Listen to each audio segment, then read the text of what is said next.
Hi everyone and welcome back to my YouTube channel. So if you've been following me for a while now, or like especially throughout my pregnancy journey, you will know that I have already done a pregnancy Q&A. But that was what I call part 1, and now I'm going to do part 2, simply because at the time of my first pregnancy Q&A I was in fact pregnant, but now obviously I've been through pregnancy. I'm currently 5 weeks into the postpartum stage. I've had 5 weeks of being a new mum, so as you can imagine all the questions are completely different. So yeah, I thought, right, it's time it's time to speak about everything. Me and Ella's here, but she's like the anonymous sister where people just see her now and again. She like just dips in and out of social media. But anyway, got a hot chocolate from Starbucks and of course a cookie. So I thought, right, let's just go for Starbucks, chat and speak about pregnancy. So here we are. If you're not already, head over to my Instagram. My Instagram is on screen now. Make sure you follow me, because then if you have any questions in future for future videos, feel free to ask. Round here we don't sugarcoat anything either, so let's just get into it. So the first question is, have you had sex yet since giving birth? Let's jump straight into the deep end with that one. No, I haven't, for a couple of reasons. The main reason being is I'm not on any contraception. I need to actually go to the doctor and speak to them about that. I don't know what contraception I'm going to go on. I was originally on the Yasmin pill, but then I came off that for health reasons. Obviously, please do not just come off contraception just because I did. If you are concerned about your contraception, please do speak to a health professional. But I was told to come off it and to find something else. I didn't find anything else. Just prayed for the best really, but I'm now a mum. And the second reason being is I'm petrified. I'm absolutely petrified. What a lovely topic to discuss with your sister. But no, we haven't had sex. So yeah, that's that. The next question is tips on helping acid reflux / heartburn. So for me personally, I did experience this quite badly to the point it was waking me up multiple times in the night when I was pregnant. I think this started from about 28 to 30 weeks onwards, but it was weird. As soon as I gave birth, it just stopped. I did actually have it a little bit last night, but nothing major. But for me, I had the Scone. Oh, what's it called? Scone. I don't know what it's called. Obviously it's a bottle of Scone and it has like the blue label, and that saved me so much. I went to the pharmacy and they give me like the bigger bottle over the counter. So I do recommend you try that, because for me, I had like a couple of capfuls, I think, and I was sweet, slept like a baby. So the next question is, what are your top 5 hospital bag items? So for me personally, even though I was in for like 5 days, I still managed to overpack. So my top 5 hospital bag items would be, oh my god, like, I don't know how this is going to sound, but you know, obviously once you give birth you're going to be bleeding and they tell you to bring pads. I recently have been having outbursts of a lot of blood, so I bought, you know them, they're basically like nappies for humans. I don't think they're called nappies. They're like big knickers. I wish I wore them sooner. Honest to God, they're absolutely amazing. So I'd recommend them, like big nappies for obviously adults. They're not called nappies, but you know what I mean. I'd definitely recommend them. Pyjamas, a handheld fan. I didn't have one of them, but I wish I brought it because it got quite hot when I was in like the ward with other people. The birth room was fine, that was great, but when you're with loads of other people it can get really hot. Snacks, loads of snacks and drinks, like loads. You don't realise how like peckish you actually get, and if you're having the epidural like I personally did, you can't actually eat once you've had that until you've give birth. So loads of snacks and drinks, lots and lots. And the 5th item, I would definitely say a long phone charger. Like, not just a normal average Apple one, like them 2-meter ones that you can get, because obviously when you're in the hospital bed, the plugs are quite far away, they're not just at the side of you. So definitely a long charger. So the next question is, whilst being a new mum, have you learnt anything new? I've learnt everything, like everything from scratch. I know a lot of people when they're pregnant, they do loads of research and stuff like that.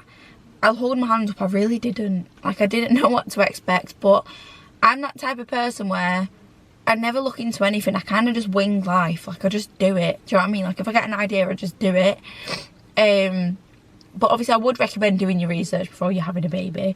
But for me and Lorenzo, we've never really handled a baby type of thing. Like, we've never been around babies as such. I know for me, like, it's the first baby in the family for absolute years, and it's the first my parents' first grandchild, and my grandparents' first great grandchild. So obviously we are surrounded by amazing people, and they've helped us along the way. Was she shouting at me? I don't know. Did she just shout at me? Reminds me of that woman before, look. Sorry. Jesus, that was rude of her, wasn't it? Who was it? Oh. What did she even shout? Oh. This woman just drove past. There's a road here, yeah. Dead. It's absolutely dead. Just drove past and shouted something staring. She laid her head out the window and everything. What is? She thought she was going to crash. I'm so sorry. Just to know it's not like poisonous. Shit, it's snapping. That's a good one. Go on it. No, I don't want it. I just, oh. Sorry guys, quick interval. How did she just shout? Anyway, onwards and upwards. I've got a cookie sheet on. This isn't the best idea when I just had my car cleaned, because I'm getting a new one. Fuck, it's on my top. Sorry, French. Sorry. Sorry about that little, no, my thought is stalled. Sorry, there's so much going on here. Oh my god, there's so much happening. Anyway, I'm so sorry about that little interval there. And a bit of a cookie break as well. But anyway, about learning new things, I've learned literally everything from scratch. Everything. How to do a nappy. I've never changed a nappy in my life. How to make a bottle. But I did find tips on TikTok very helpful. I don't know if it's the same for you, but when I was pregnant, because obviously, I don't know, it's almost as if TikTok just knows. Obviously I was uploading loads of baby stuff, so it kind of does make sense. But I feel like whenever I'm speaking about something, it just pops up on TikTok. But yeah, TikTok is the place to learn things. I'm not even joking. Who needs school when you got TikTok? I'm gonna get so much shit for saying that, but yeah. I thought you then. Oh yeah, if I sound like my balls are dropping as well, it's because me and Delilah are full of a cold. Did you have a sweep done? Did you find it painful? I've got one booked in for tomorrow. So by now you would have had that, and I really hope it did go well for you. But yes, I had 2 sweeps done. I had one 2 days before my induction, and I had one the day of my induction, I think. But I didn't find it painful, I just found it uncomfortable, because obviously somebody's putting the finger up your hoo-ha, scraping away the membranes to obviously help bring on your labour. Is that what it is? Uh-huh. What's the other thing you had? The induction with the pessary and stuff. What's that? You should have asked me on my Q&A. I'm joking. I'll probably speak about that. So the next question is, one thing that you wish people told you about pregnancy. Oh, you know what?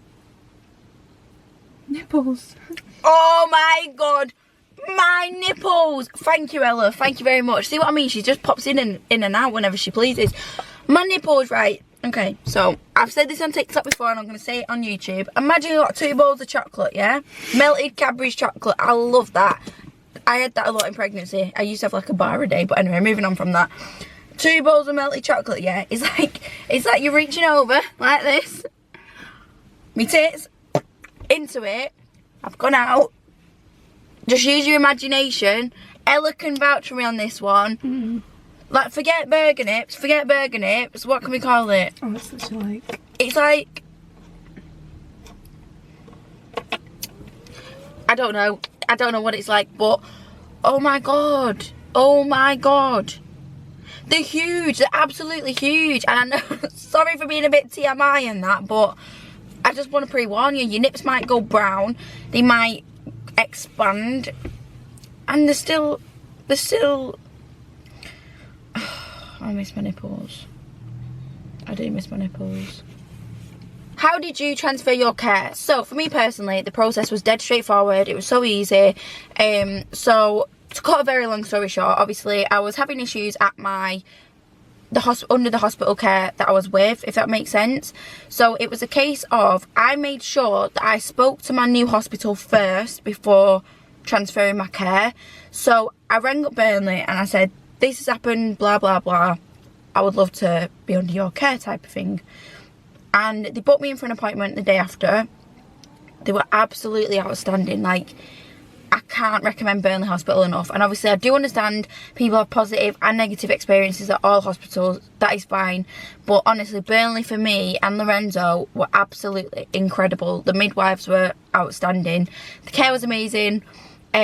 So then obviously I had that appointment confirmed. Then I rang up Bolton Hospital and said, I no longer want to be under your care. I'm transferring over to Burnley. But if you want to know about that story, I will link that video down below in the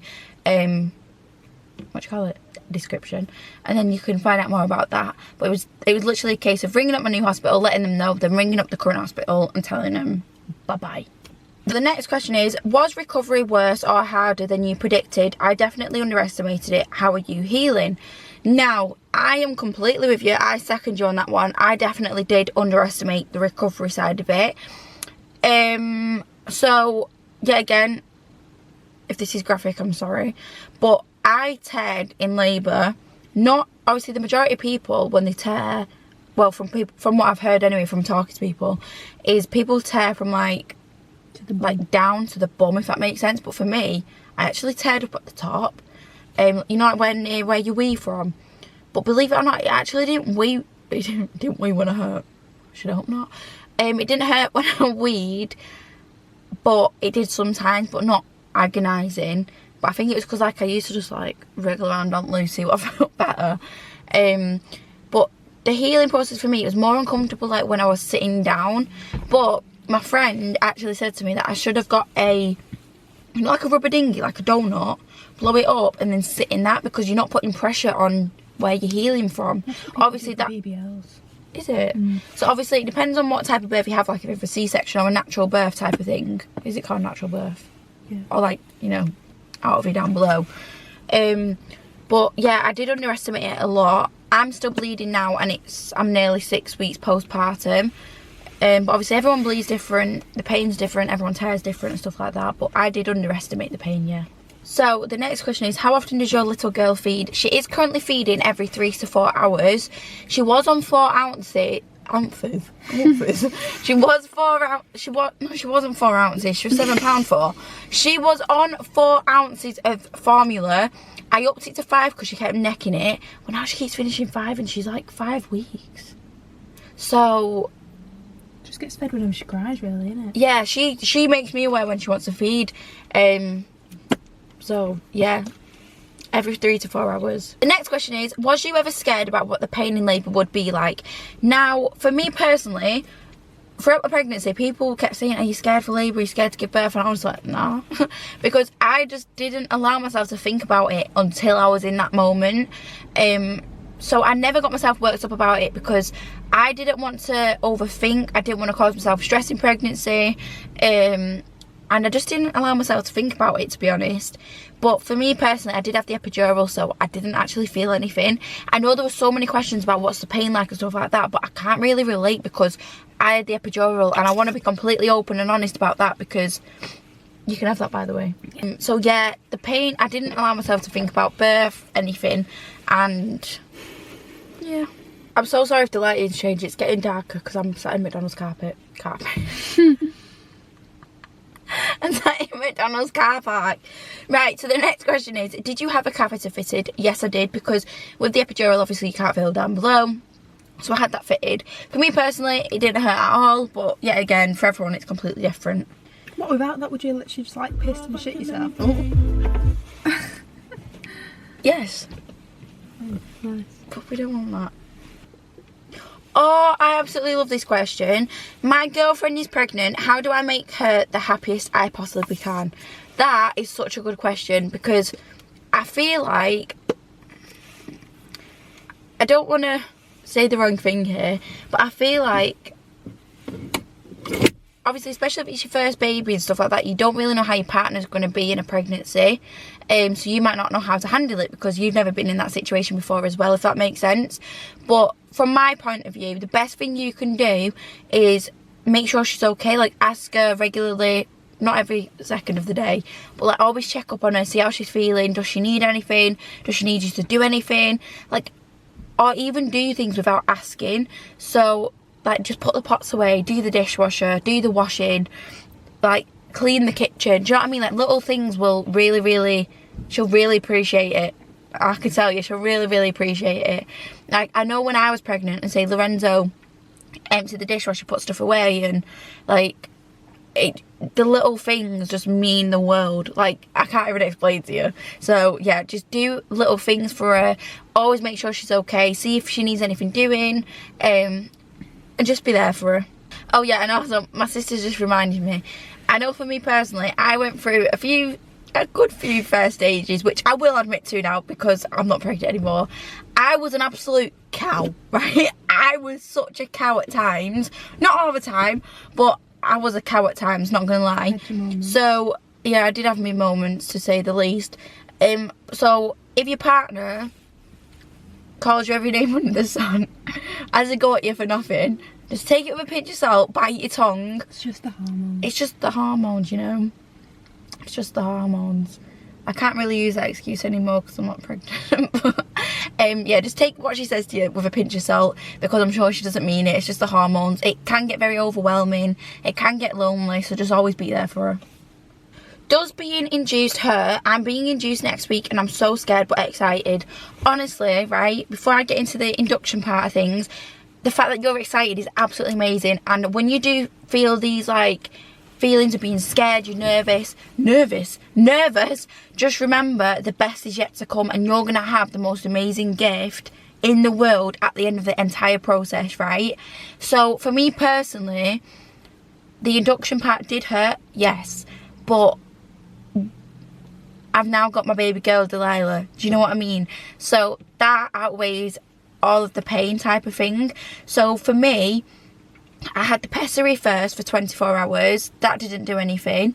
I had the 3 gels. So they put a gel on the opening of your cervix once every 6 hours. That didn't do anything. And then I was like 1.5 centimetres dilated, I think. And then they broke my waters, and then I had the drip to help to speed up the process. But I had the epidural at the same time. But I had that whilst I had the drip, I think. But yeah, for me it did really hurt. And I will link my birth vlog down below if you do want to see more, because I do speak about the process a lot throughout that vlog. So I will link that down below, as well as the other video I spoke about. But yeah, good luck. Honestly, good luck. Just remember, at the end of it, you're gonna have your baby, and it's just the best feeling in the world. Was she a planned baby? No, she was a lovely surprise. A lovely surprise. Was you sure you definitely wanted to keep the baby? Yes, I was, 100%. I've always said that if I got pregnant out of my own choice, well, not out of my own choice, but do you know what I mean, like, if like it was my, is that the word? Yeah, but like if I ever got pregnant, I was gonna say, and it was my own fault, but not, like, do you know what I mean? I wasn't on contraception, which was down to me, and I got pregnant. Do you know what I mean? Like, but yeah, I was very sure. What were your really early pregnancy symptoms before your test? Honestly, I didn't have any, other than I was 1 day late on my period, and I'm always late on my period. My periods are never like on time or anything like that. and I was one day late. I was in Sainsbury's just getting a few bits and bobs, and we'd just been to Leeds for the day, and I thought, right, I'll just go into the shop, get a few bits, and I just saw a pregnancy test in the corner of my eye, and I thought, oh yeah, just get one. Positive. So yeah, that's how that happened. What formula do you use? So I did start on SMA, but I swapped over to Aptamil just because it felt like a bit like the SMA was quite runny. I don't know if anyone else finds that, but so I moved on to Aptamil, and it's a lot thicker, and it like keeps it in her stomach a lot better as well. Next question is, does Delilah settle in her Moses basket? Yes, she does, but I always make sure she's asleep in my arms before I put her into it. Otherwise, she's like kicking and like punching the sides. But yeah, she does settle once she's like asleep, if that makes sense. But in the nights, obviously when she wakes up for food, she can be quite unsettled then, so it does take a while to get her back down, but she does eventually. Did you have anxiety about the baby's health throughout pregnancy? So if you haven't already seen my story time as to why I transferred my hospital care, the only time I was like proper anxious about my baby's health was from 36 weeks pregnant, when I felt like nobody was listening to me, and I felt like nobody was taking me seriously. But like I said previously, I will link that video down below if you want to know more in depth about that. But that is the only time I actually was worried about my baby's health.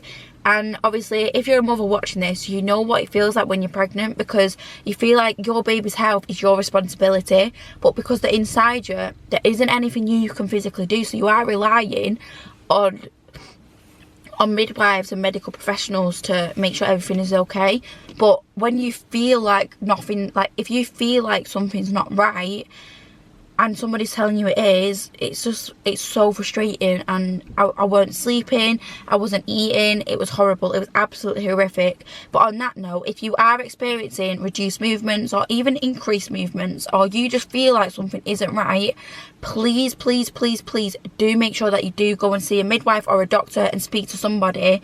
I cannot stress that enough. And even if somebody tells you everything's fine, but you know it's not, and you feel like it's not, don't stop going. Like, if you know your body better than anyone else, so do not let anybody tell you different. What is your favourite part of your pregnancy? So for me personally, it was definitely feeling the kicks. I miss that so much. Like, just the feeling, I can't even describe it. It's like a feeling like no other. Is your body different? If so, how? I feel like I'm worrying for no reason. Yeah, so yeah, it's nothing like it was before I was pregnant. Well, it's not massively different. The main difference is for me is I never used to have stretch marks. I now have stretch marks. The lower part of my stomach is obviously more like squidgy. Is that the right word? Mm-hmm. And I've got a squidgy tummy, but it doesn't bother me. Like, it doesn't bother me because of the reason as to why my body's now like that. Do you know what I mean? Like, my body's created a human, which I just think is mind-blowing. I thought, like, in my pregnancy, yes, I was worried, but when your baby's here, you literally don't give a shit. Like, you don't care. Well, other people might, but I don't. But also, before I was pregnant, I was in and out of hospital for tests because of some lumps on my neck. I had no appetite. So my pre-pregnancy body, like my sister said to me, probably wasn't necessarily my actual body, if that makes sense. It's not like your natural body type. Yeah. So I feel like now my body is the so-called normal for me, if that makes sense. And obviously, come on, I was literally eating a full pack of digestive biscuits every single day throughout my pregnancy, and I'm not even over exaggerating, a full pack. Obviously, we live in Manchester city centre, so I'm always delivering like little bits like bread, milk, just stuff like that, because I'm a lazy cow and can't be bothered going to the shop. And I'm not even joking you, every other day I was ordering like 3 packs of chocolate digestives, and Lorenzo was like, another 3. I'm like, yeah, they're all gone. I was like, the dogs must have had them.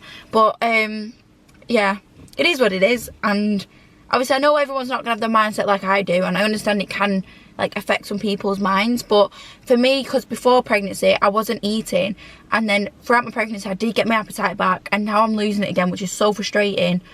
But because it was health reasons as to why I was so slim, like, I'm actually grateful that I have put on weight. Do you know what I mean? Because I wanted to, and I used to get frustrated that I'd lost weight. But yeah. So I just want to say a massive thank you for watching this video, and thank you for everybody's support recently across all social media platforms. I really appreciate it so much. So make sure you do smash this video a massive thumbs up and subscribe if you haven't already.